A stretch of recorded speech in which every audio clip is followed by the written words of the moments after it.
গল্পকথন by Kallol চ্যানেলে আপনারা শুনছেন সুনীল গঙ্গোপাধ্যায়ের লেখা মা বাবা ভাই বোন। আজ চতুর্থ পর্ব।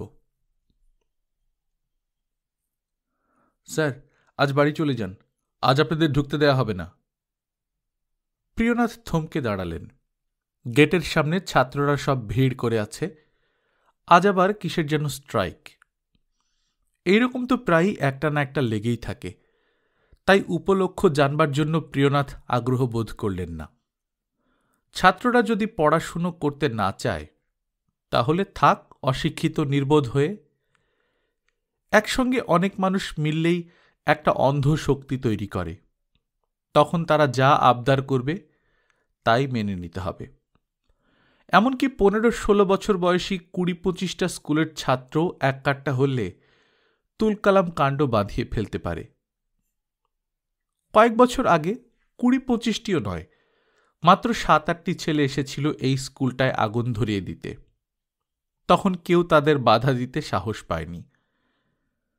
প্রিয়নাথ মনে মনে রিটায়ার করার দিন গুনছেন। পড়াতে তার একটু ভালো লাগে না আজকাল। পড়াবেন কাকে? আগে একটা ক্লাসে অন্তত 10-12টি ছাত্র পাওয়া যেত যারা আগ্রহী, যারা টেক্সট বইয়ের জ্ঞানের চেয়েও বেশি কিছু জানতে চাইত। আজকাল অধিকাংশ ক্লাসেই সেরকম ছেলে প্রায় একটিও খুঁজে পাওয়া যায় না। একটা সেকশনে 70-80টা ছেলে। তাদের মুখের দিকে তাকালেই বোঝা যায় তারা মাস্টারমশাইয়ের অর্ধেক কথারই মানে বুঝতে পারে না। কেউ কিচ্ছু পড়ে না, এমনকি হাই বেঞ্চের আড়ালে লুকিয়ে গল্পের বইও পড়ে না কেউ। একটু মেধাবী বা ভালো ছাত্ররা সব যায় আজকাল ইংরেজি স্কুলে। সামান্য অবস্থাপন্ন পরিবারের কেউ আর ছেলেদের পারতপক্ষে বাংলা স্কুলে পাঠায় না। একসময় এই স্কুলেরই ছাত্র ম্যাট্রিকে ফার্স্ট হয়েছে 3 বার, স্কুল ফাইনালেও 2 বার। আর গত 10 বছরের মধ্যে স্ট্যান্ড করা তো দূরে থাকুক, একটি ছেলেও লেটার পর্যন্ত পায়নি। 107 বছরের পুরনো স্কুল, কত ঐতিহ্য। এখন সেখানে বিদ্যা চর্চা বলতে কিছুই নেই। শুধু বছর বছর কিছু ছেলেকে কোনো ক্রমে পাশ করাবার চেষ্টা। পাশ করাবার জন্য অবশ্য আজকাল পড়ানোর দরকার হয় না, পরীক্ষা মানেই তো টোকাটুকি। ছেলেগুলোকেই বা দোষ দিয়ে কি হবে? ক্লাস 3, 4, 5-এর ছেলেগুলো এখনও কি সরল, সুন্দর, প্রাণবন্ত। আগেকার দিনের শিশুদের সঙ্গে এখনকার দিনের শিশুদের তো কোনো তফাৎ নেই, কিন্তু একটু বড় হলেই ছেলেরা কঠোর বাস্তবের মুখোমুখি হয়। কেউ তাদের বলে না যে নিজের চিন্তা ভাবনাকে উন্নত করার জন্য বিদ্যা চর্চার দরকার। 7-8-এর ছেলেরাই বুঝে যায় পড়াশোনা করতে হয় শুধু চাকরি পাবার জন্যে, এবং সব কটা ডিগ্রি অর্জন করলেও চাকরি পাবার আশা নেই। সামনে সম্পূর্ণ অন্ধকার দেখেও কি এইসব ছেলেরা শান্ত, সুবোধ, বাধ্য হয়ে থাকতে পারে? শ্রীকৃষ্ণন চেট্টির ফাঁসির প্রতিশোধ চাই, বিভিন্ন পোস্টারে এই কথাটাই ঘুরিয়ে ফিরিয়ে লেখা। প্রিয়নাথ ভুরু কুঁচকে রইলেন। শ্রীকৃষ্ণন চেট্টি কে? খবরের কাগজে এর সম্পর্কে কিছু দেখেছেন বলে তো মনে পড়ে না। অবশ্য আজকাল খবরের কাগজেও ওপর ওপর চোখ বুলিয়ে যান প্রিয়নাথ। ফাঁসি? কে যেন বলেছিল এদেশ থেকে ফাঁসি উঠে গেছে। ফাঁসির কথা শুনলেই পরাধীন আমলের বিপ্লবীদের কথা মনে পড়ে। ছাত্ররা যখন ক্ষেপে উঠেছে তখনই শ্রীকৃষ্ণন চেট্টি নিশ্চয়ই রাজনীতির লোক। তার ফাঁসি হলো কেন? গত ইলেকশনের পর সমস্ত রাজনৈতিক বন্দীদের ছেড়ে দেবার কথা ছিল না? প্রিয়নাথ এক পা এগিয়ে এসে গেট অবরোধকারী ছাত্রদের জিজ্ঞেস করলেন, হ্যাঁ রে, এর কোথায় ফাঁসি হয়েছে? একজন ছাত্র বলল কেরালায়, একজন বলল ব্যাঙ্গালোর, আরেকজন বলল সাউথ ইন্ডিয়া। আরেকজন নেতা গোছের ছেলে অন্যদের ধমকে বলল, ধ্যাৎ, তোরা কিছুই জানিস না, শ্রীকৃষ্ণন চেট্টি অন্ধ্রের নকশাল নেতা। তারপরই স্লোগান দিল, কমরেড শ্রীকৃষ্ণন চেট্টি। অন্য সবাই চিৎকার করল, জিন্দাবাদ। একটু পরে আওয়াজ থামলে প্রিয়নাথ আবার জিজ্ঞেস করলেন, হেডমাস্টার মশাই ভেতরে আছেন? উনি 9:30টার মধ্যে এসে ঢুকে পড়েছেন। আর গিরিনবাবু, অ্যাসিস্ট্যান্ট হেডমাস্টার মশাই? উনিও সেই একই সঙ্গেই। গিরিনবাবুর নাম উচ্চারণ করেই প্রিয়নাথ খানিকটা ঈর্ষা বোধ করলেন। প্রিয়নাথেরই অ্যাসিস্ট্যান্ট হেডমাস্টার হবার কথা একেবারে ঠিক হয়েছিল। স্কুলে ওর চেয়ে পুরনো টিচার আর কেউ নেই। হঠাৎ গিরিনবাবুকে বাইরে থেকে নিয়ে আসা হল। খুব বড় রকমের মুরব্বির জোর আছে গিরিনবাবুর। যাক, প্রিয়নাথ এসব আর ভাবতে চান না। আর তো মাত্র বছর দেড়েক এই দিনগত পাপক্ষয় করে যেতে হবে। আর কোনো মাস্টারমশাই ভেতরে যাননি? হ্যাঁ স্যার, আরও 5-6 জন স্যার কি করে যেন ঢুকে পড়েছেন, আমরা টের পাইনি। একটুক্ষণ চুপ করেছিলেন প্রিয়নাথ, তারপর বললেন, দেখ, তোরা ঢুকতে না দিলে আমি তো জোর করতে পারবো না। তবে হেডমাস্টার মশাই আর কয়েকজন যখন ভেতরে ঢুকলেন, তখন আমি আজ খাতায় নাম সই না করলে আমার একদিনের মাইনে কাটা যাবে। কে বলে ছাত্রদের মনে মায়াদয়া নেই? একটু বয়স্ক ছাত্ররা নিজেদের মধ্যে একটু আলোচনা করে নিয়ে বলল, দে, গেট ছেড়ে দে, স্যারকে ঢুকতে দে ভেতরে। প্রিয়নাথ ছেলেগুলোর প্রতি কৃতজ্ঞ বোধ করলেন। একদিনের মাইনে কাটা গেলে বড় গায়ে লাগে। হেডমাস্টার এবং অ্যাসিস্ট্যান্ট হেডমাস্টারের দুটি আলাদা ঘর, আর একটি ঘর টিচার্স রুম। ওই অ্যাসিস্ট্যান্ট হেডমাস্টারের ছোট ঘরখানির প্রতি প্রিয়নাথের লোভ ছিল। তিনি একা থাকতে ভালোবাসেন। মাইনে বা পদমর্যাদা বৃদ্ধির জন্য তেমন নয়। স্কুলে তার নিজস্ব একটা আলাদা ঘরের জন্যেই প্রিয়নাথ অ্যাসিস্ট্যান্ট হেডমাস্টার হবার সম্ভাবনাতে দারুণ খুশি হয়ে উঠেছিলেন। যাক, এ জীবনে তো অনেক কিছুই হল না। স্ট্রাইকের দিনে বয়স্ক শিক্ষকরা টিচার্স রুমে বসে বসে ঢোলেন কিংবা খবরের কাগজের প্রতিটি পৃষ্ঠার লাইন মুখস্থ করেন। 2-2:30 পর্যন্ত এরকমভাবে কাটিয়ে দিলেই চলে। তারপর বেরিয়ে কেউ ইন্স্যুরেন্স অফিসে, কেউ বা হায়ার সেকেন্ডারি বোর্ডের অফিসে কিছু তদবির তদারকির কাজে যান। অল্প বয়সী শিক্ষকেরা সর্বক্ষণ মেতে থাকেন তর্কে। আজকাল নতুন শিক্ষকদের মধ্যে অন্তত 50% আসেন অন্য কোনো চাকরি না পেয়ে অগত্যা। তাদের মুখে চোখে থাকে সেই তিক্ততা। ওদেরই কোনো কোনো বন্ধু বা ক্লাস ফ্রেন্ড একই রকম ডিগ্রি নিয়ে ব্যাংকে বা রেলে বা ইন্স্যুরেন্স কোম্পানিতে দ্বিগুণ মাইনে পাচ্ছেন। এর জ্বালা কিছুতেই ভোলা যায় না। এরা প্রায় সবাই রাজনৈতিক দলাদলিতে খুব উৎসাহী। টিচার্স রুমে লেখাপড়ার কথা ওঠে কদাচিৎ। প্রায় সর্বক্ষণ সেখানে রাজনৈতিক তর্কের ঝড় বইতে থাকে। যে 2-1 লাজুক স্বভাবের শিক্ষক বেশি পড়ুয়া ধরনের কিংবা কবিতা টবিতা লেখার অভ্যেস আছে, তারা ওই রাজনৈতিক পন্থীদের বিদ্রূপের পাত্র হন। প্রত্যেকের জন্য মোটামুটি একটি নির্দিষ্ট জায়গা আছে। প্রিয়নাথ এসে নিজের জায়গায় বসলেন। খবরের কাগজ দুটোই বেদখল হয়ে আছে বলে তিনি বাধ্য হয়েই শুনতে লাগলেন তার তরুণ সহকর্মীদের উচ্চগ্রাম আলোচনা। ব্যাপারটা এবার অনেকটা পরিষ্কার হল। শ্রীকৃষ্ণন চেট্টি তামিলনাড়ুর গড্ডুলু জেলার এক নকশাল নেতা। দাস শ্রমিক প্রথার বিরুদ্ধে লড়াই করেছিলেন। কয়েক বছর আগে পুলিশের হাতে ধরা পড়েন। দাস শ্রমিক প্রথা যে এদেশে এখনো আছে, এ কথা শুনে প্রিয়নাথ অবাক হলেন না। এই প্রথা আগেও ছিল, এখনো আছে, আরও কতদিন থাকবে কে জানে। বিভিন্ন নামান্তরে পৃথিবীর সব দেশেই এরকম চলছে। এই যে ছেলেরা অন্য কোনো চাকরি না পেয়ে অনিচ্ছার সঙ্গে বাধ্য হয়ে মাস্টারি করছে, এটাও কি এক ধরনের দাস শ্রমিক প্রথা নয়? কিন্তু দেশের সব নেতাই তো বলেন যে দাস শ্রমিক প্রথা উঠে যাওয়া উচিত। তাহলে শ্রীকৃষ্ণন চেট্টি কি দোষ করলেন? উনি 2-1 খুনটুন করেছেন কিনা তা অবশ্য ওদের কথা থেকে জানা যাচ্ছে না। এক বা একাধিক মানুষ না মেরে কে আবার কবে এদেশের নেতা হয়েছেন? সবাই নিজের হাতে মারেন না, তাদের নির্দেশে দলের ছেলেরা মারে, অথবা কোনো একটা নীতির গোলমালের জন্য কয়েক হাজার লোক মরে যায়। আইন আদালত সবসময়ই নিরীহ খুনিদের শাস্তি দেয়। কেউ রাগের মাথায় বা আদর্শের গরমে 2-1 খুন করে ফেলল, অমনি তার ফাঁসি বা যাবজ্জীবন কারাবাস। যারা গণখুনি তাদের কখনো শাস্তি হয় না। এখন যিনি দেশের প্রধানমন্ত্রী, তিনি 1 দশক আগে হঠাৎ স্বর্ণ নিয়ন্ত্রণ আইন জারি করায় কত লোক না খেয়ে মরেছে বা আত্মহত্যা করেছে কাগজে প্রতিদিন খবর বেরোত। যারা ভারত বিভাগে রাজি হয়েছিলেন, কয়েক লক্ষ মানুষের মৃত্যুর জন্য সরাসরি তারা দায়ী নন। শ্রীকৃষ্ণন চেট্টির জন্য হঠাৎ খুব দুঃখ বোধ করলেন প্রিয়নাথ। বয়স কত হয়েছিল ছেলেটির? হয়তো তার নিজের ছেলেরই বয়সী। সে নিজের স্বার্থের জন্য তো কিছু করেনি, একটা আদর্শের জন্য সারা দেশ তার জন্য কাঁদল না? ভগৎ সিংয়ের ফাঁসির আগে স্বয়ং গান্ধীজি তার ফাঁসি আটকাবার অনেক চেষ্টা করেছিলেন। তখন শাসক ছিলেন বিদেশিরা, আর এখন গান্ধীজির চেলারাই দিল্লির কর্তা। তারা একজন আদর্শবাদী যুবকের ফাঁসির দণ্ড শুনেও মুখ বুজে চোখ ফিরিয়ে রইলেন। রাষ্ট্রপতির একটি কলমের খোঁচাতেই তো ছেলেটি বেঁচে যেতে পারত। শ্রীকৃষ্ণন চেট্টির ছবিও দেখেননি প্রিয়নাথ, তবু চোখ বুজে ওই ছেলেটির মুখখানি বারবার দেখবার চেষ্টা করতে লাগলেন।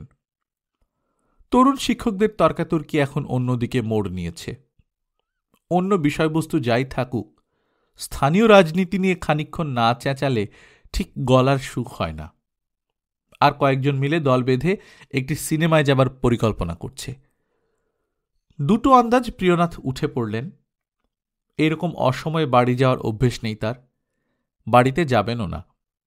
বেশ কয়েকদিন ধরেই একটা ইচ্ছে লালন করছিলেন মনে মনে, আজ সেই সুযোগ এসেছে। প্রিয়নাথের পকেটে 1 টাকা 2 টাকার বেশি থাকে না, প্রয়োজন হয় না কখনো। বিড়ি সিগারেট পানের নেশা নেই, পারতপক্ষে রিকশাতে পর্যন্ত চড়েন না। গত 3 বছরের মধ্যে একদিন মাত্র ট্যাক্সি চেপেছেন। এক ছাত্রের বাড়িতে পড়াতে পড়াতে হঠাৎ মাথা ঘুরে চেয়ার থেকে পড়ে যাওয়ায় তারাই একটু বাদে জোর করে একটা ট্যাক্সিতে তুলে দেয়। অঙ্কের শিক্ষক হরেনবাবুর কাছ থেকে 20টা টাকা ধার নিলেন। যে কারণেই হোক, মাসের শেষ তারিখেও হরেনবাবুর পকেটে 100-200 টাকা থাকে। কেউ কেউ বলে উনি নাকি সুদের কারবার করেন। সে যাই হোক, তা নিয়ে প্রিয়নাথের মাথা ঘামাবার দরকার নেই। হঠাৎ টাকার দরকার হলো, এই একটু বর্ধমান যাব। শ্বশুরবাড়িতে নাকি? মিষ্টি নিয়ে যেতে হবে নিশ্চয়ই। হরেনবাবু পকেট থেকে 1 তাড়া 10 টাকার নোট বার করে তার থেকে গুনে গুনে তুলে দিলেন 2 খানা। সুদের কথা কিছু বললেন না অবশ্য। হাওড়া স্টেশনে এসে বর্ধমানের টিকিট কাটলেন প্রিয়নাথ। এদিকেই তার শ্বশুরবাড়ি হলেও বছর 10 কোনো সম্পর্কই আর নেই, যাওয়া আসাই বন্ধ। প্রিয়নাথ অনেকদিন ট্রেনে চড়েননি। তার ধারণা ছিল ট্রেনের কামরায় খুব গোলমাল হয়, সবাই নানা রকম আলোচনায় মত্ত থাকে যাত্রাপথটুকু, কিন্তু কেউ কোনো কথা বলছে না। সমস্ত মুখগুলো নীরব, যেন একটা থমথমে ভাব। 70% জনের চেহারাই স্বাভাবিকের চেয়েও রোগা, মুখে প্রসন্নতা নেই, দৃষ্টির মধ্যে যা হবার তা তো হবেই, এরকম একটা ভাব। আশ্চর্য, এরই মধ্যে অন্ধ ভিখারি এসে উৎকট গান শুরু করলেও তবু কয়েকজন পয়সা দেয়। বর্ধমান স্টেশনে এসে লোকজনদের জিজ্ঞেস করে প্রিয়নাথ একটা বাসে উঠে পড়লেন। খানিক পরে নামলেন ভাতার নামে একটি জায়গায়। আর প্রায় সঙ্গে সঙ্গেই হুড়মুড়িয়ে বৃষ্টি নামল, সাংঘাতিক আকাশ ভাঙা বৃষ্টি। প্রিয়নাথ একটা চায়ের দোকানের ছাউনির তলায় দাঁড়ালেন। প্রায় আধ ঘন্টা পর বৃষ্টির তোড় একটু কমল বটে, কিন্তু ছাড়ল না একেবারে। আকাশের অবস্থা দেখে মনে হয় আজকের মতন সূর্যের ছুটি হয়ে গেছে। এখনো যেতে হবে বেশ খানিকটা। এরকম বৃষ্টির মধ্যে জল কাদার পথ দিয়ে হাঁটা সম্ভব নয়। তবু এত দূর এসে ফিরে যাওয়ারও কোনো মানে হয় না। এত সব অসুবিধে সত্ত্বেও প্রিয়নাথ বেশ উৎফুল্লই বোধ করছেন। এরকম সম্পূর্ণ অকারণ অভিযানে তিনি এর আগে কখনো বেরোননি।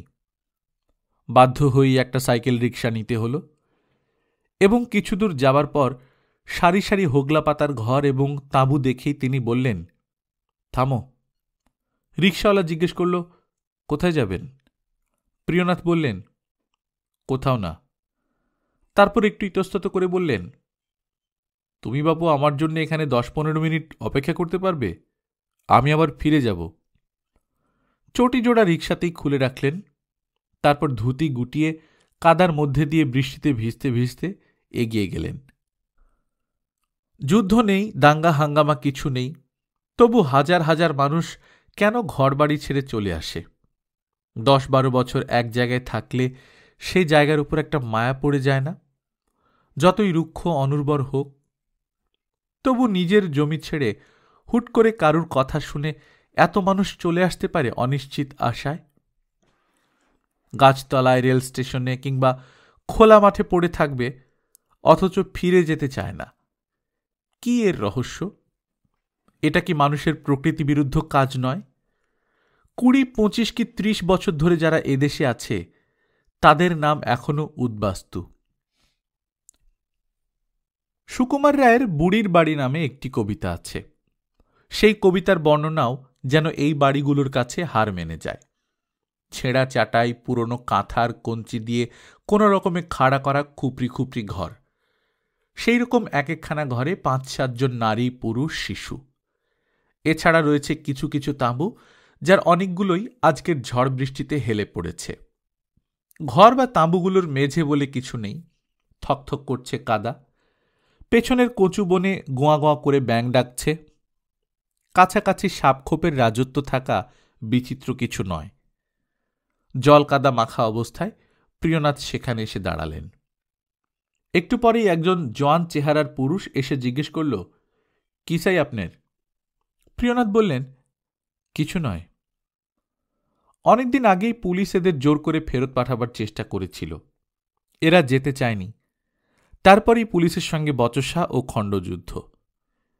কি অসম সেই যুদ্ধ! বুড়ো, শিশু, স্ত্রীলোকদের বাদ দিলে যে কজন পুরুষ রয়েছে তাদের অধিকাংশই রোগা ডিগডিগে চেহারা, খালি গায়ে পাঁজরা কখানা গোনা যায়। তাদের হাতে বাঁশের লাঠি, ইট। এই হলো এক পক্ষ। আর 5 ফুট 9 ইঞ্চি উচ্চতা ও 38 ইঞ্চি বুকের ছাতি না হলে পুলিশ বিভাগে কোনো লোক নেওয়া হয় না। তাদের শরীর ঘুষে ও ব্যায়ামে পুষ্ট। তাদের হাতে বন্দুক ও টিয়ার গ্যাস শেল। এ যুদ্ধের ফলাফল তো জানাই। কেউ বলে 3 জন, আবার কেউ বলে 8 জন রিফিউজি মারা গেছে। তাদের লাশ পোঁতা আছে এখানকারই মাটিতে। তাই নিয়ে আবার কত রকম রাজনৈতিক বিতর্ক। প্রিয়নাথ লোকটিকে জিজ্ঞেস করলেন, কোথায় দেশ ছিল? লোকটি রুক্ষস্বরে বলল, কোথাও না। আমরা কি মানুষ? মানুষেরই দেশ থাকে। আমরা সব জন্তু জানোয়ার। আমাদের কোনো দেশ থাকতে নাই। প্রিয়নাথ খুব সংকুচিত হয়ে গেলেন। তিনি বক্তা নন। লোকটির উষ্মার কোনো উত্তর দেবার সাধ্য তার নেই। তিনি মিনমিন করে বললেন, ভাই, আমি একজন অতি সাধারণ লোক। আমারও বাড়ি ছিল ময়মনসিংহে। লোকটি বলল, তবুও এই ইন্ডিয়া এখন আপনাগো। আপনারা ভদ্রলোক, আপনারা বামুন কায়েত। তেনারা তো কেউ রিফিউজি ক্যাম্পে থাকেন না।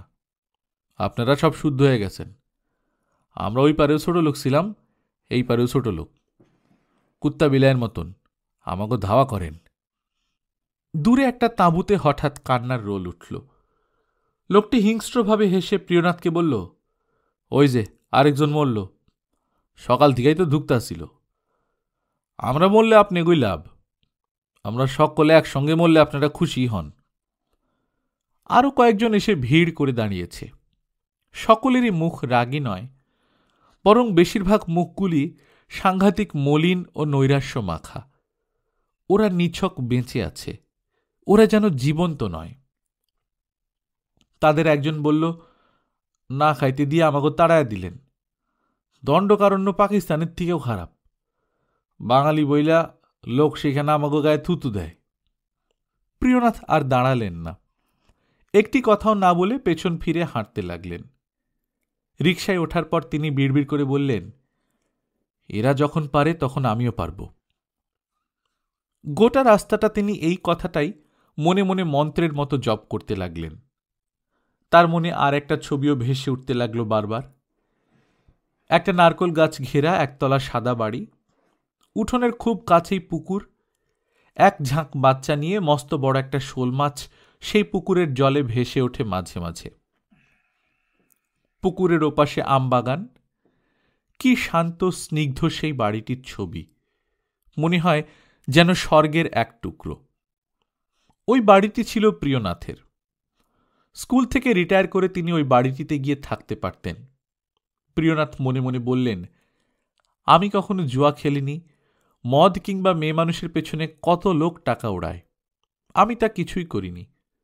তবু ওই বাড়ি আমার হাত থেকে চলে গেল। এই জন্য কেউ আমায় সামান্য সমবেদনা পর্যন্ত দেখালো না। ওই বাড়িতে প্রিয়নাথের মা, বাবা ও ছোট ভাই থাকতেন। ছোট ভাইটি খুন হলেন 50 সালে। বুড়ো বুড়ি সব ছেড়ে ছুড়ে কলকাতায় এসে উঠেছিলেন প্রিয়নাথের বাসা বাড়িতে। প্রিয়নাথের বাবা তার শেষ দিনটি পর্যন্ত ওই বাড়ির জন্য শোক করে গেছেন। তবে অবশ্য এই কথা ঠিক, ব্রাহ্মণ বলিত প্রিয়নাথের মা বাবাকে রিফিউজি কলোনিতে কখনো থাকতে হয়নি। প্রিয়নাথ আবার বললেন, এরা যখন পেরেছে তখন আমিও পারব। রাত 8টা নাগাদ বাড়ি ফিরে এসে প্রিয়নাথ তার স্ত্রীকে বললেন, কাল বাদে পরশু মাস পয়লা, সে কথা মনে আছে তো? সেদিন কিন্তু আমরা এই বাড়ি ছেড়ে নতুন বাড়িতে উঠব। কল্যাণী যেন আকাশ থেকে পড়লেন। কয়েকদিন প্রিয়নাথ চুপচাপ থাকায় ব্যাপারটা চাপা পড়ে গিয়েছিল। কল্যাণী ভেবেছিলেন এটি একটি কথার কথা।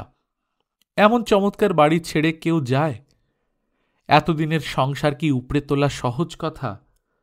তাছাড়া সবাই বলছে এই বাড়ি ছাড়ার কোনো দরকার নেই, কিছুতেই বাড়িওয়ালারা তুলতে পারবে না। সত্যি সত্যি যাব? আমি আবার মিথ্যে কথা কবে বলি? সে বাড়ি আমরা আগে একবার দেখব না? আমি কি দেখতে বারণ করেছি একবারও? কাল পর্যন্ত লোক থাকবে সেখানে, অবশ্য আগেও দেখতে পারো। যাবে আজ? চলো, আমি যাচ্ছি। এখন এই রাত্রিরে? কলকাতা শহরে 8টা আবার রাত নাকি? কল্যাণী তার স্বামীর মুখের দিকে স্থিরভাবে তাকিয়ে রইলেন। তার নিজের ইচ্ছে অনিচ্ছের কোনো দামই নেই। বাড়ি যখন ঠিকই হয়ে গেছে তখন আর দেখে লাভ কি? যেমন বাড়ি হোক সেখানেই তো থাকতে হবে। কেঁদে কেটে কিংবা ঝগড়াঝাঁটি করে স্বামীর মত পাল্টাবার মতন রুচি কল্যাণীর নেই। থাক, যেদিন যাব একেবারে সেদিনই দেখব। কেন, চলো না, শাড়িটা পাল্টে নাও। কল্যাণী ঠান্ডা গলায় বললেন, আমার যদি যেতে ইচ্ছে না করে তাহলেও কি তুমি আমায় জোর করে নিয়ে যেতে চাও? চলো তাহলে, যাচ্ছি। কল্যাণীর ডাকনাম লীনা। প্রিয়নাথ সেটাকে লিনু করে নিয়েছিলেন। বহুদিন পর সেই নামে ডেকে তিনি নরমভাবে বললেন, লিনু, তোমাকে কয়েকটা কথা বলি, একটু বসো। জলে ভেজা পাঞ্জাবিটা গায়ের সঙ্গেই শুকিয়েছে। প্রিয়নাথের ঠান্ডা সহ্য হয় না, কিন্তু আজ তার মন প্রফুল্ল আছে। পাঞ্জাবিটা খুলে ফেলে তিনি অন্য একটা পরলেন। আমি এখানে বাড়ি ভাড়া দিই 105 টাকা। এতেই মাসের শেষে টানাটানি হয়।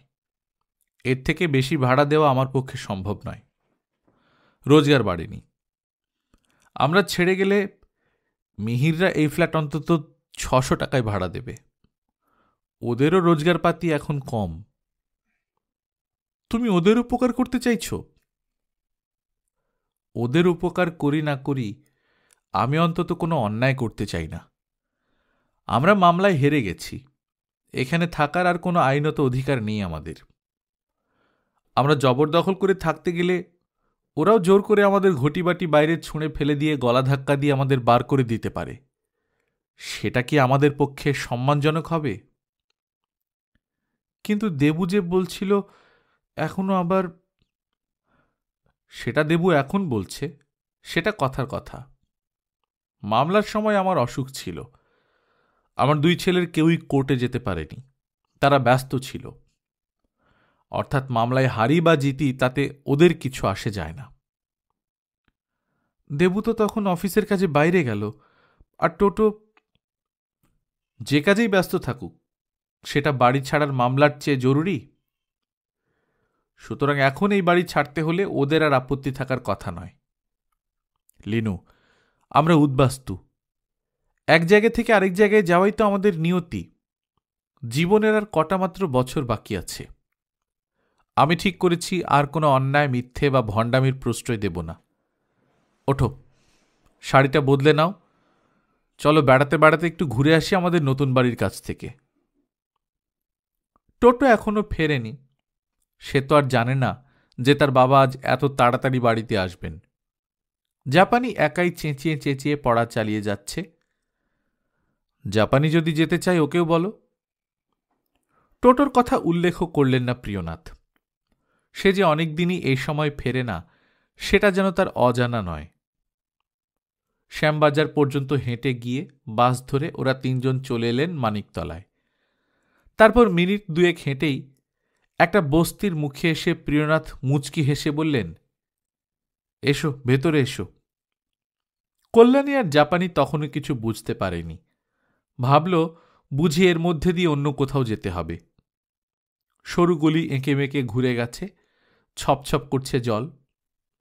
তার ভেতর দিয়ে কিছুটা এসে একটা দরজার সামনে দাঁড়িয়ে প্রিয়নাথ বললেন, এই যে।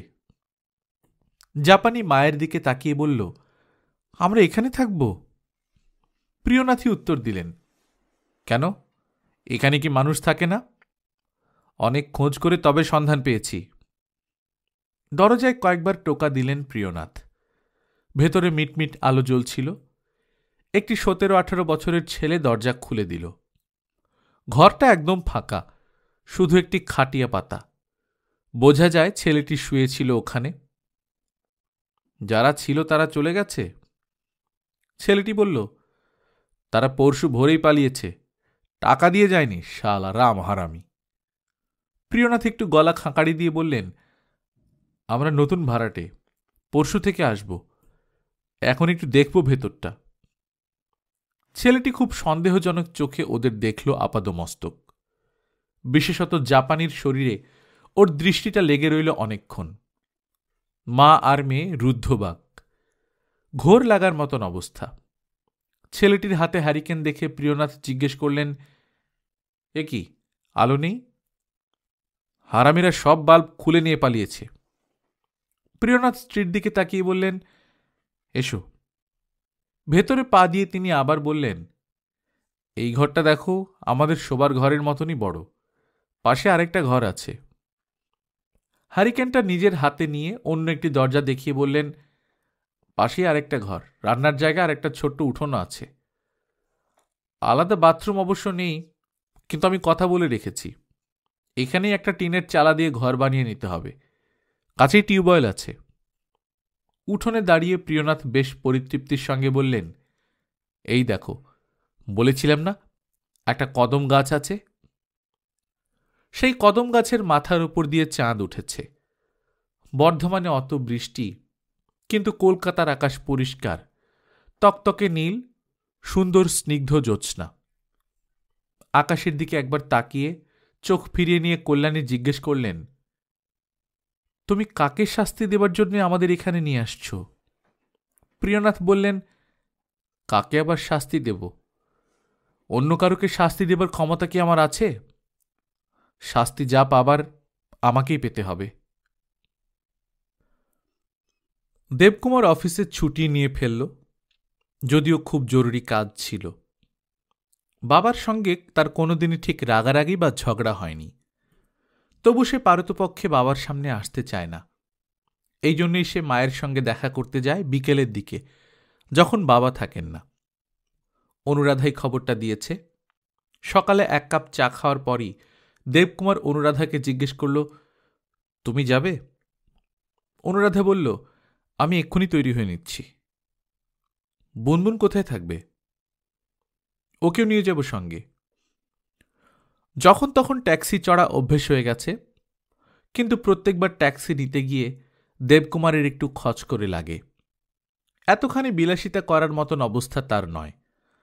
অফিস থেকে সব কেটে কুটে 1800 টাকা দেয়, তাতেও মাসের শেষে একটু টান পড়ে। একমাত্র ট্যুরে গেলেই যা কিছু টাকা বাঁচে, সেই জন্যই দেবকুমার ইচ্ছে করে ঘন ঘন ট্যুর নেয়। বুনবুন সঙ্গে থাকলে অনুরাধা বাসে ওঠার কথা চিন্তাই করতে পারে না। বুনবুন একটা লাল রঙের ফ্রক পরে আছে, স্কুলে যেতে না হয় সে খুব খুশি। অনুরাধা বলল, যদি তুমি চাও আর তোমার বাবা মা যদি রাজি থাকেন, তাহলে তুমি ওদের আমাদের বাড়িতেও নিয়ে আসতে পারো। দেবকুমার বলল, এইটুকু জায়গায় এর মধ্যে ওরা থাকবে কি করে? অনুরাধা বলল, সে আর কি হবে, হঠাৎ বিপদে পড়লে মানুষ থাকেন এরকম ভাবে? ধরো যদি ওদের বাড়িতে আগুন লাগতো। দেবকুমার একটুক্ষণ চুপ করে রইল। তাদের রাজবল্লভ পাড়ার বাড়িতে মোটামুটি বেশ বড় 3খানা ঘর। সেখানেই অনুরাধা তার শ্বশুর শাশুড়ির সঙ্গে একসঙ্গে থাকতে পারল না। এখন 1.5খানা ঘরের এক চিলতে ফ্ল্যাটে ওদের এনে রাখতে চাইছে। অনুরাধা বলল, দরকার হলে আমি বুনবুনকে নিয়ে 1 মাসের জন্য বাপের বাড়ি চলে যেতে পারি। ওরা আমাদের ফ্ল্যাটে মাসখানেক থাকলে তার মধ্যে যদি কিছু একটা, অর্থাৎ অনুরাধা নিজে আর শ্বশুর শাশুড়ির সঙ্গে কোনোদিন থাকবে না। নেহাত তাদের বিপদ বলে সাহায্য করতে চাইছে, কিন্তু আসল সমস্যা এটাই যে ওরা সাহায্য নিতে চান না। দেবকুমার এই সমস্যার সমাধান করতে পারবে না। সে বলল, দেখি ওদের যাওয়াটাই আটকানো দরকার। ও বাড়ি ছাড়ার কোনো মানে হয় না। বাবা মাঝে মাঝে এমন গোয়ার্তুমি করেন। অনুরাধা বলল, তোমার বাবাকে আমি শ্রদ্ধা করি। এতেও দেবকুমার আবার অবাক হল। অনুরাধা তার বাবাকে সহ্য করতে পারেনি বলেই দেবকুমারকে বাড়ি ছেড়ে চলে আসতে হয়েছিল। গতকাল জাপানি এসেছিল এই বাড়িতে, সেই অনুরাধাকে সব বলে গেছে। দারুণ অসহায় অবস্থার মধ্যে পড়ে জাপানি ভেবেছে এই সময় একমাত্র দাদা বৌদি ব্যাপারটাকে আটকাতে পারে। বাড়িতে এসে দেবকুমার একটু বেশ হইচই আশা করেছিল, সেরকম কিছুই নেই। অবশ্য কেনই বা হইচই হবে? প্রিয়নাথ একাই বিছানাপত্র বাঁধছেন। আলমারি থেকে সমস্ত জামাকাপড় বার করে মেঝেতে ছড়ানো, তোলা উনুনটা বারান্দায়, পাকা উনুনটা ভেঙে শিকগুলো বার করে নিচ্ছেন কল্যাণী। আজ এ বাড়িতে রান্না হবে না। দরজা খুলে দিয়েই জাপানি কাতরভাবে বলল, দাদা তুমি বারণ করো, বাবা কিছুতেই কারুর কথা শুনছেন না। ঘর থেকে প্রিয়নাথ একবার ছেলের দিকে চোখ তুলে তাকালেন, শুধু কোনো কথা বললেন না। বুনবুন গিয়ে দাদুর কাঁধ জড়িয়ে ধরল। দেবকুমার নিজেই এগিয়ে এসে বলল, বাবা আপনি আজই বাড়ি বদলাচ্ছেন? হ্যাঁ। আমার এক বন্ধু একটা বাড়ির খবর দিয়েছিল, সামনের মাসেই পাওয়া যেতে পারে। বেশ ভালো বাড়ি। কোথায়? পার্ক সার্কাসের দিকে। কত ভাড়া? 350 মতন। অত ভাড়া দেবার সামর্থ্য আমার নেই। তাছাড়া অত দূর থেকে রোজ আমি স্কুল করতে পারবো না। ট্রামবাস ভাড়াও অনেক লেগে যাবে। কিন্তু এক্ষুনি এই বাড়ি ছেড়ে দেওয়ার তো কোনো দরকার নেই। কোর্টের নির্দেশ অনুযায়ী আজই ছেড়ে দেবার কথা। আমি মাকে বলেছিলাম। বুনবুন বলল, দাদু তোমরা নতুন বাড়িতে যাচ্ছ?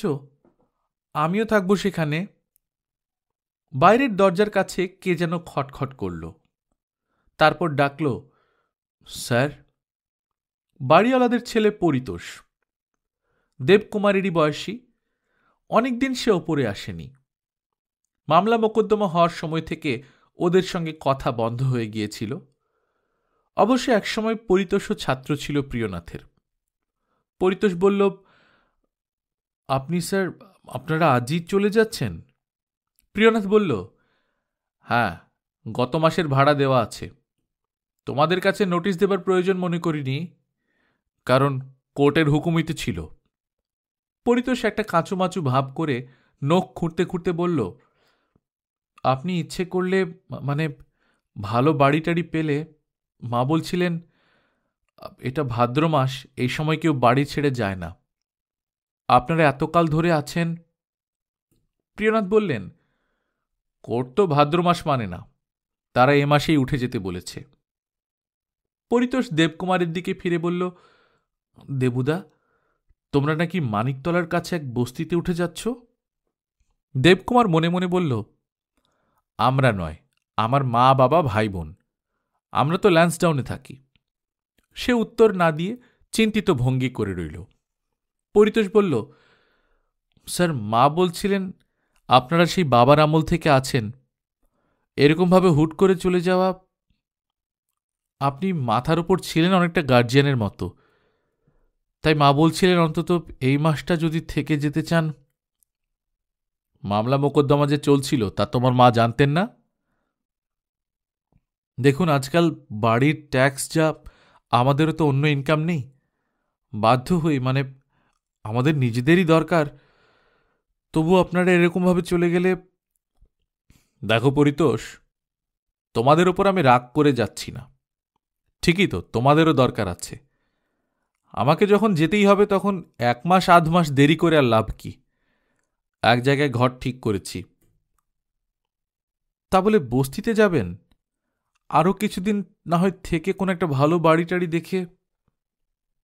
ভালো বাড়ি কেউ আমায় কম ভাড়ায় দেবে? এর চেয়ে বেশি ভাড়া দেওয়ার ক্ষমতা আমার নেই। যদি থাকতো তাহলে 600 টাকা ভাড়া দিয়ে আমি এই বাড়িতেই থাকতাম। কথাটা দুম করে বুকে লাগলো দেবকুমারের। বাবা যা ভাড়া দেন আর তার নিজের ফ্ল্যাটের যা ভাড়া, দুটো যোগ করলে 600 টাকার অনেক বেশি হয়ে যায়।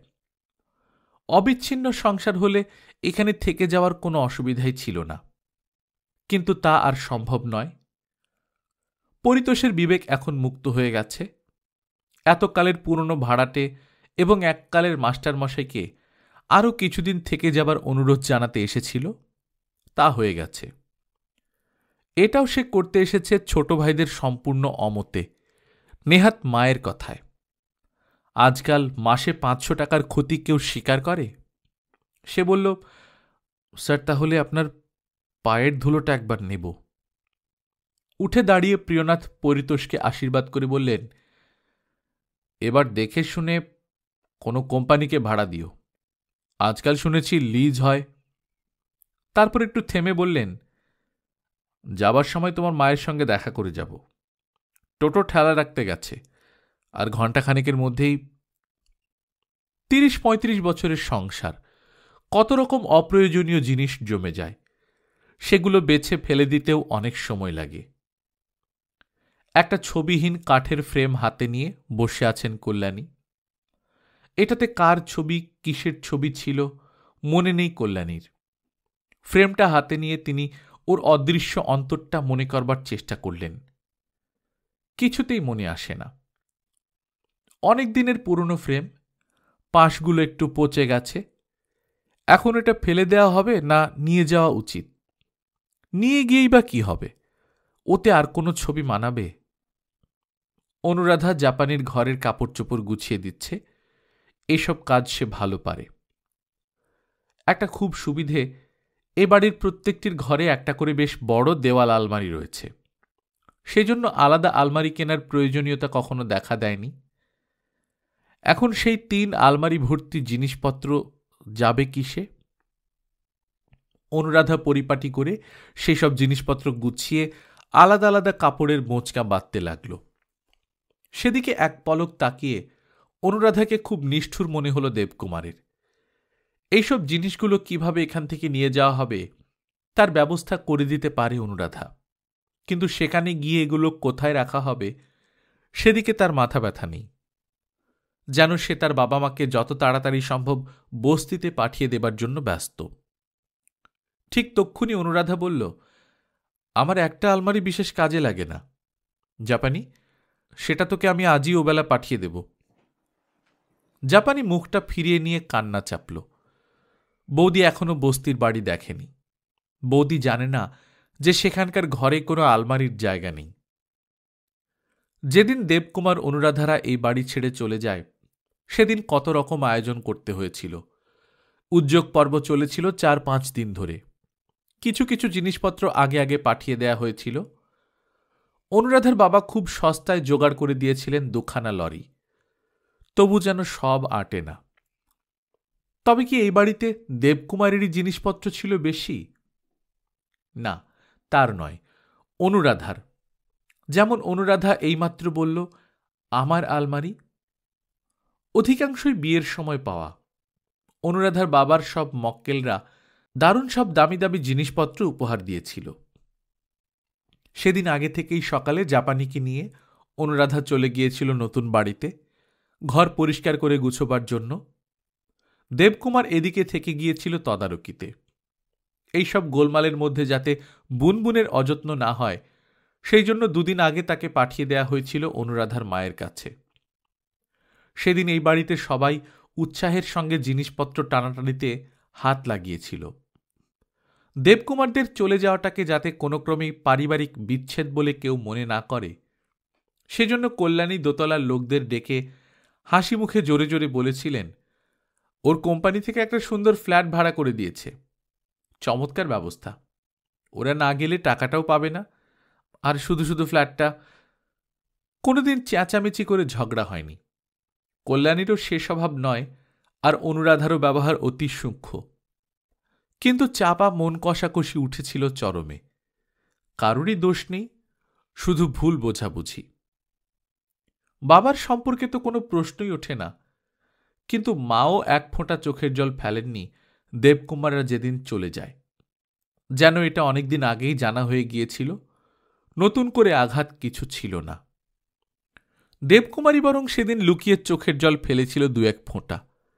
তার ইচ্ছে হয়েছিল পা জড়িয়ে ধরে বলবে, রাগ করো না মা, আমায় ক্ষমা করো। সেসব কিছু অবশ্য করেনি দেবকুমার। যেমন আজও তার ইচ্ছে হলো বাবার হাত জড়িয়ে ধরে বলে, আপনি রাগের মাথায় এসব কি করছেন? মাকে নিয়ে বস্তিতে রাখছেন কেন? আমি তো আছি, আমি আপনাদের ভালো জায়গায় রাখব। কিন্তু দেবকুমার এমনভাবে বাবার সঙ্গে কথা বলতে পারবে না। মায়ের কাছে তবু বলতে পারে, কিন্তু কোনো লাভ নেই, বাবা তাতে কর্ণপাত করবেন না। টোটো দুটো ঠেলাগাড়ি নিয়ে এসেছে, সব জিনিসপত্র তাতেই এঁটে গেল। ৩৫ বছরের সংসার দুটো ঠেলাগাড়িতে চেপে অনায়াসে এক জায়গা থেকে অন্য জায়গায় চলে যেতে পারে। তাও তো জাপানি আর টোটোর বইপত্র, টেবিল চেয়ার, জামাকাপড়ই বেশি। প্রিয়নাথ কল্যাণীর যৎসামান্য। একদিন জাপানি আর টোটো ওদেরও জিনিসপত্র নিয়ে চলে যাবে, যেমন ভুটানি আর দেবকুমার চলে গেছে। তখনও প্রিয়নাথ কল্যাণীর সংসার যদি থাকে, তবে তা বদল করতে একটা ঠেলাও লাগবে না। টোটো যাবে একটা ঠেলার সঙ্গে, বাকি ঠেলাটার ওপর বসে আছেন প্রিয়নাথ। পাড়ার সমস্ত লোক ভিড় করে দেখতে এসেছে।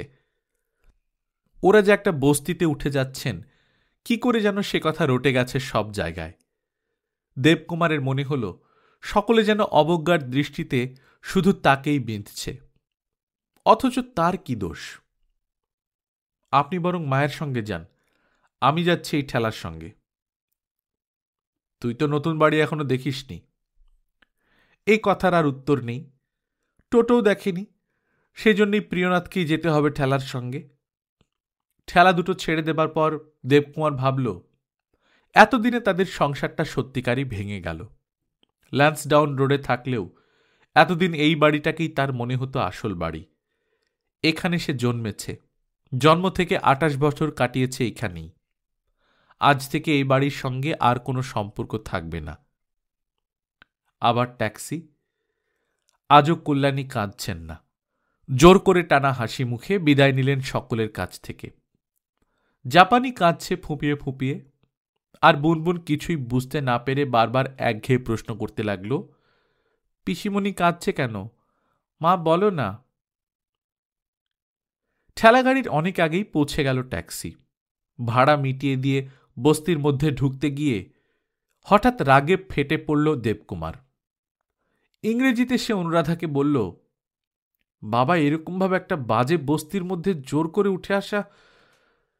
অনুরাধা মুচকি হেসে বলল, তোমারও খুব অসুবিধা হবে। অফিসের কলিগরা যখন জানবে তোমার বাবা বস্তিতে থাকেন, এইসব ঠিক জানাজানি হয়ে যায়, তখন তোমার খুব অস্বস্তি হবে। নিশ্চয়ই। আবার তুমি নিজেকে মার্ক্সবাদী বলে দাবি করো। আসলে আমরা সবাই হিপোক্রিট। গল্পকথন বাই কল্লোল চ্যানেল আপনারা শুনছিলেন সুনীল গঙ্গোপাধ্যায়ের লেখা মা বাবা ভাই বোন। আজ ৪র্থ পর্ব। আমরা নিয়মিত গল্প পাঠ করে শোনাচ্ছি। আপনারা যারা প্রথমবার মতো শুনছেন, কাইন্ডলি সাবস্ক্রাইব করে নেবেন। গল্প পাঠ ভালো লাগলে বন্ধুদের সঙ্গে শেয়ার করবেন। নিজে ভালো থাকবেন, আশেপাশের লোকজনকে ভালো রাখবেন। টাটা।